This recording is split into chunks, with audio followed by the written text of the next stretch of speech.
अरविंद केजरीवाल तो ये कह रहे हैं कि 55 तो देखिए आ ही रही है पक्की पक्की, थोड़ा सा जो माता और बहनें हैं वो थोड़ा और जोर लगा दें तो फिर बात पक्की हो जाएगी, फिर कुछ इधर उधर करने की जरूरत नहीं है। लेकिन एनके सर, मैं आपका असेसमेंट क्या है? अरे देखिए, एक बात तो है कि बीजेपी ने, अंग्रेजी का एक मुहावरा है कि hit where it hurts the most.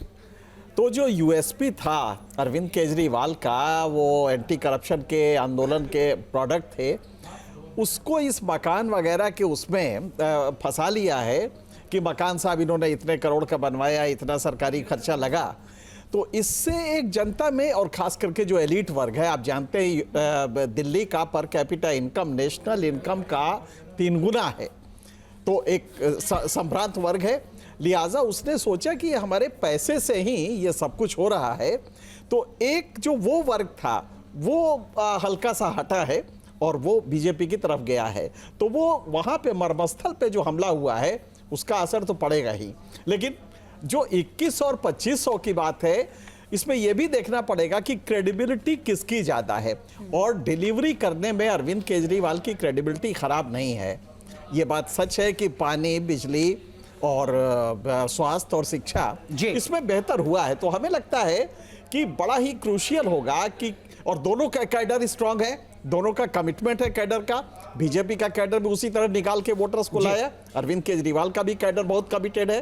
तो हमें लगता है कि इसमें बड़ा क्रूशियल होगा कि क्या अरविंद केजरीवाल को बीजेपी 10% नीचे कर पाएगी और वो 10% का इजाफा अपना कर लेगी, तब जाके ये मीटिंग पॉइंट होगा।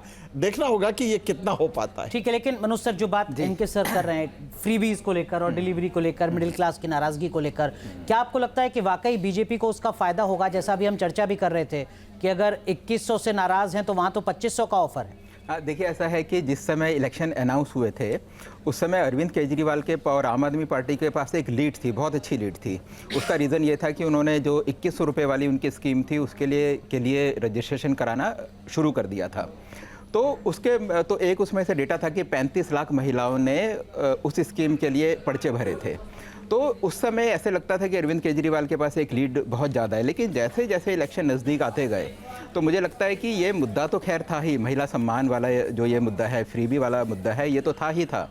लेकिन उसके साथ जो बाकी जो मुद्दे थे, डेवलपमेंट का जैसे मुद्दा है, साथ ही साथ पानी का मुद्दा है, पॉल्यूशन का मुद्दा है, वो मुद्दे भी हावी हो गए। और इलेक्शन आते आते अरविंद केजरीवाल एक बैक फुट में आ गए, खासतौर से यमुना के पानी को लेकर। जहाँ पहले अरविंद केजरीवाल एक नैरेटिव सेट कर रहे थे, वहाँ बीजेपी नैरेटिव सेट करती हुई दिखाई दी। तो ये एक मेरे ख्याल से एक वो थी। जहाँ तक फ्री बीस का सवाल है, तो दिल्ली में तो अगर केजरीवाल कह रहे हैं कि हम 2100 रुपये दे रहे हैं, तो बीजेपी ने के 2500 रुपये हैं, कांग्रेस के भी 2500 रुपये हैं। और मिला जुला के मैं तो देख रहा था कि बीजेपी का जो टोटल जो फ़ायदा होगा कि कुछ महिलाओं को वो 21,000 रुपये मिलेंगे करते करते, वो तो बहुत लंबा वो था, फिगर था। तो freebie is an accepted norm in Delhi now.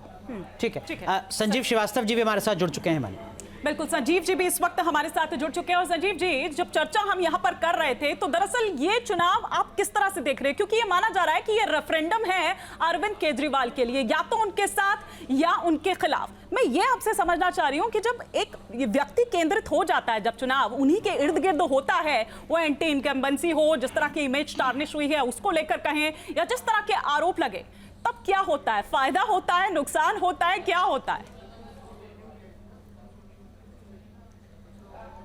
देखिए, दिल्ली के चुनाव पिछले 12 साल से, पिछले 3 विधानसभा चुनाव व्यक्ति केंद्रित ही हुए हैं। स्पेशली लास्ट 2 इलेक्शन तो बिल्कुल व्यक्ति केंद्रित हैं, अरविंद केजरीवाल के इर्द गिर्द रहे।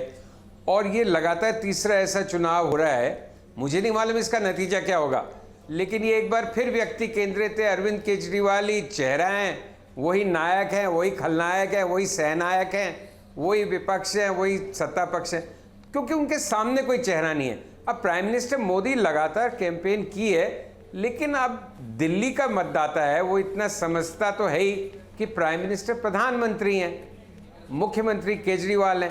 तो वो चेहरा जो फॉर्चुनेटली और अनफॉर्चुनेटली लगातार पिछले 10 साल से दिल्ली में केजरीवाल है। विधानसभा में उसको उसका लाभ मिलता है, लोकसभा में वो सारी सीटें हार जाते हैं।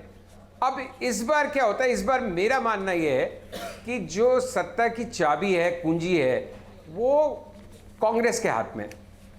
क्योंकि आप देखिए बीजेपी का मत प्रतिशत पिछले 2 चुनावों में भी मजबूत रहा है। उसको जितने वोट मिलते हैं वो अपने हिस्से के वोट लेती है पार्टी।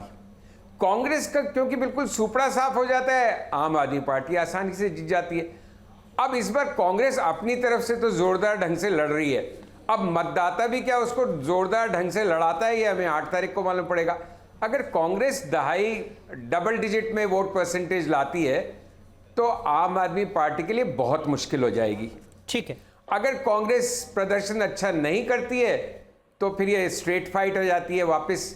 उसमें अब तक आम आदमी पार्टी को लाभ रहा है पिछले 2 इलेक्शंस में। बिल्कुल। बट डेफिनेटली ये केजरीवाल का सबसे टफ इलेक्शन है पिछले 10 साल में। ठीक है, संजीव सर लौटेंगे आपके पास, लेकिन इस बीच चुनाव आयोग की तरफ से आंकड़ा जारी किया गया है। 5 बजे तक जो मतदान का प्रतिशत है दिल्ली विधानसभा में वो 57.70 यानी लगभग 58% वोट डाले जा चुके हैं शाम 5 बजे तक। 2020 के विधानसभा चुनाव में दिल्ली में लगभग 62.5% वोट डला था। अब तक लगभग 58% वोट डल चुका है। 4.5% का सिर्फ अंतर रह गया है पिछले विधानसभा चुनाव के मुकाबले। लेकिन मधुरिंद्र, न्यूज नेशन अब व्हाट्सएप पर खबरों के ताजा अपडेट के लिए न्यूज नेशन के इस QR कोड को स्कैन करें।